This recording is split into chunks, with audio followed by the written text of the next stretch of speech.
formalization and nationalization of the start of the federal unification of Arab Emirates to Kenya, Dr. Salim Al-Nafri, to make his brief remarks.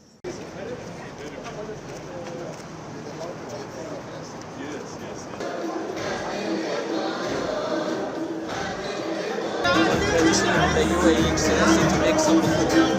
Yes, before. Yes, please.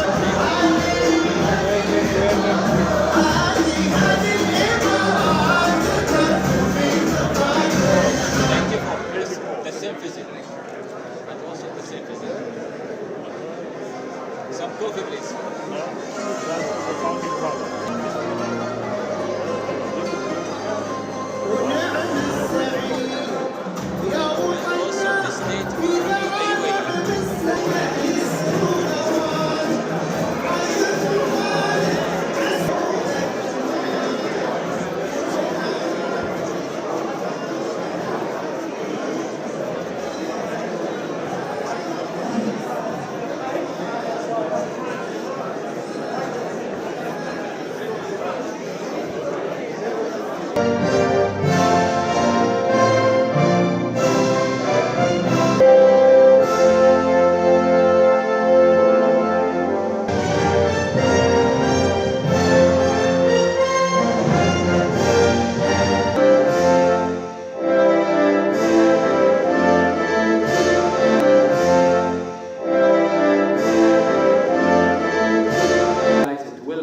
Significant event today, ladies and gentlemen, since the formalization and nationalization of the start of the federal unification.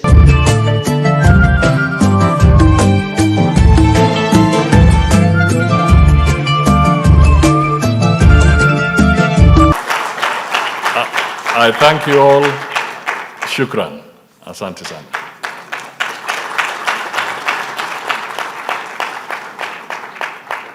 Okay.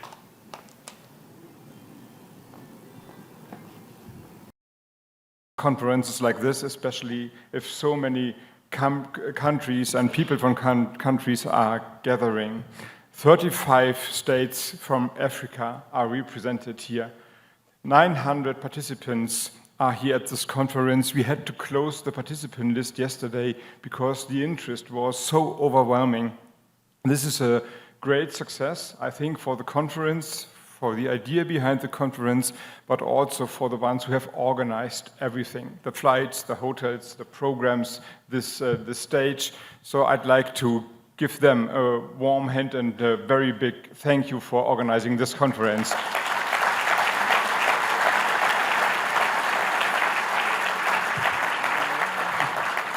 Thank you very much. Real work, or the real idea of this conference, is business-to-business context. Get to know each other, speak to each other, exchange your views, ask your questions, and use the time among the sessions to get to know each other. This is why we're here.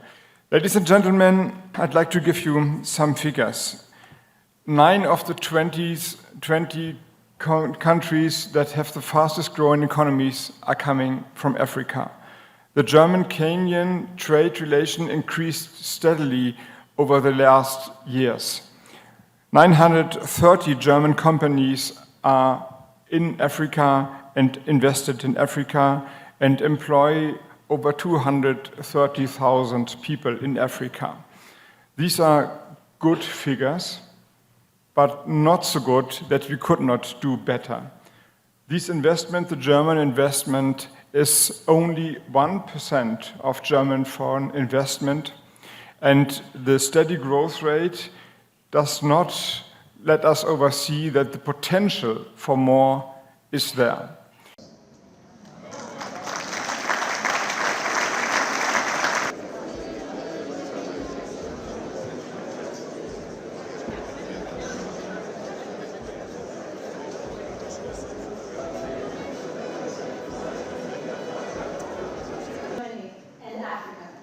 Before we begin, ladies and gentlemen, I'd like to summit. My name is Yvonne Aquara. I'm Master of Ceremonies. I will be with you.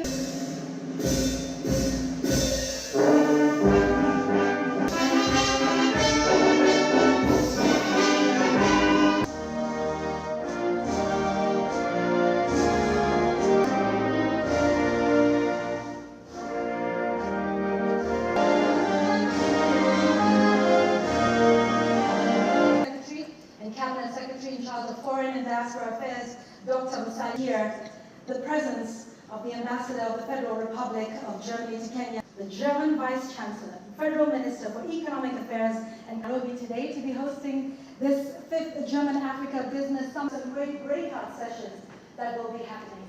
We're having conversations and driving economies, building back better from the COVID-19, real action that will come out of the conversations that we shall have here today. For you to meet others like yourselves, meet new people. People and its economy.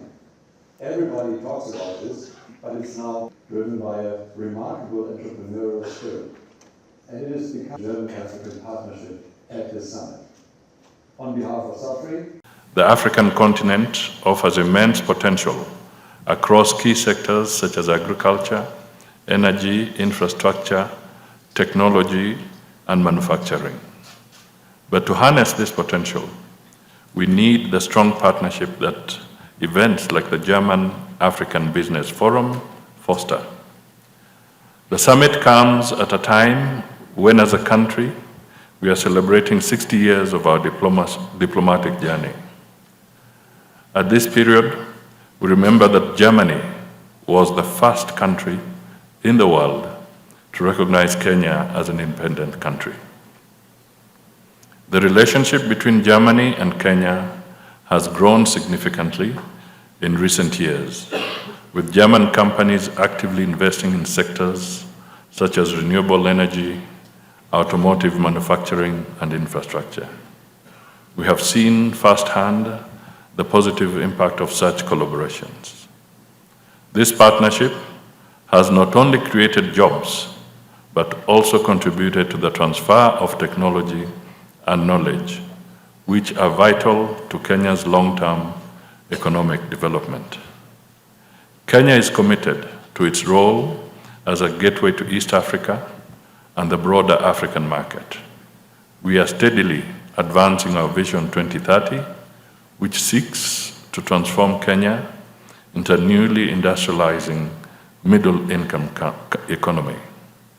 At the same time, Kenya is working closely with partners to achieve the United Nations Sustainable Development Goals, particularly those relating to clean energy, climate action, and inclusive economic growth. We view partnerships with German enterprises as a critical element for achieving these ambitions. The bilateral relations between Kenya and Germany also extend far beyond business. Our cooperation in areas such as labor migration, climate resilience, education, and healthcare reflects the depth and breadth of our relationship. Together, we have been able to address some of the world's most pressing challenges, and the German African Business Forum provides a platform to amplify these efforts and chart new paths for collaborative success. As we look ahead, the business community and governments have a unique opportunity to build a more inclusive, sustainable, and resilient future. I would like to once again thank you for your participation in the 5th edition of the German African Business Forum.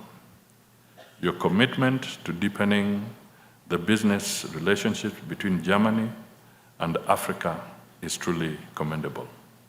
We look forward to the fruitful conversations, partnerships, and collaborations that will emerge from this forum. Ladies and gentlemen, nothing is for free. Nothing comes free. Where do I come from in making this statement? We, as a continent, must move away from retrogressive legislation. If you want to be a shareholder in a company, whether it is local, whether it is a foreign investment, the correct door to use is to actually put your shares on the table. but not to try and become a shareholder through retrogressive pieces of legislation. I say so because I'll give you a few examples that Kenya has had to deal with in the last few months or in the last few years. One, we had a piece of legislation that said, if you want to invest in the ICT sector, a partner coming here or a company operating in Kenya, you shall not be licensed until you have a local partner who gets 30% of the investment, not by paying, but by legislation. So, our president asked a very fundamental question. So Google is here. Can the Kenyan who has the capacity to buy 30% of Google stand up and show their face? Recently, there was a piece of legislation or regulation coming up from the maritime sector, which was saying that any logistic company or shipping company that is operating in Kenya, they will not be licensed for the next year unless they have ceded their a certain percentage of their shareholding to locals. Now, these are entities that have been operating in Kenya for the last 30 years, doing business. All our exports, avocado, flowers, these are the companies that ship your cargo to Europe, to the markets. They've been doing it for you. So if you don't license them because you want to try and benefit somebody outside the proper channels, then what happens to Kenya's exports?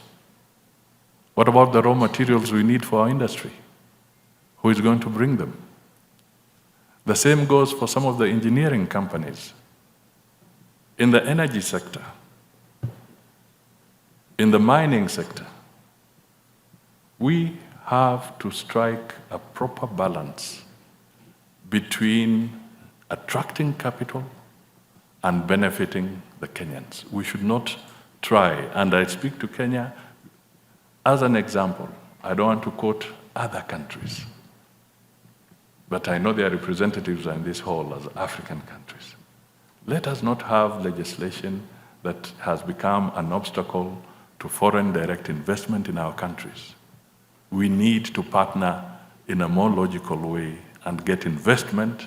These young people we are talking about, the 60%, they need jobs, not tomorrow, but today. So we need to have some very positive action. And I hope through these conversations, we shall be able to overcome such challenges, such barriers, so that we can make the movement of capital much faster. And then we can unleash the potential of our young people across the board to be able to do businesses and grow. Our parliaments sometimes want to be popular rather than pragmatic. Let us be pragmatic. What does capital need? Capital needs to know that the rule of law is okay. Capital needs to know that there'll be justice. Where there's an issue, there'll be quick and fair adjudication of disputes. That is what they want to know. But capital is not going to be waiting for, or will not be attracted by legislation that is skewed in getting people off the ground. So, ladies and gentlemen, I thought I should be very frank on that particular note, so that as you look at Kenya, we are discarding such retrogressive positions. We want to partner with all our partners effectively, to do business effectively. And I know in the deliberations there'll be other issues, but it is so important. And I also want to say that sometimes if you don't blow your own trumpet, nobody will blow it for you. And I want to be able to speak to the German businessmen and women who are here to tell you that one of the things that Kenya really prides itself for is being very liberal, and indeed in the financial sector, Kenya is perhaps the most open financial economy that you can get on the African continent. You will never have a challenge in repatriating your profits when you have earned them. This is Kenya for you. In the whole East African region, Kenya's financial footprint is such that the financial systems in Nairobi have over 550 branches in the whole of the East African countries. So if you're looking for a financial center, Kenya is here. You understand why I'm blowing the trumpet.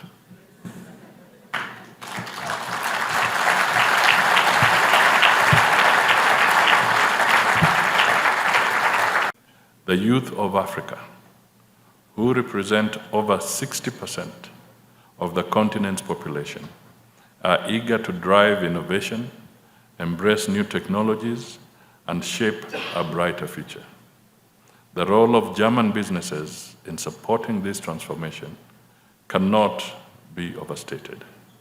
Together, we can unlock new markets, create new jobs, and build stronger economies while ensuring that our growth benefits all people.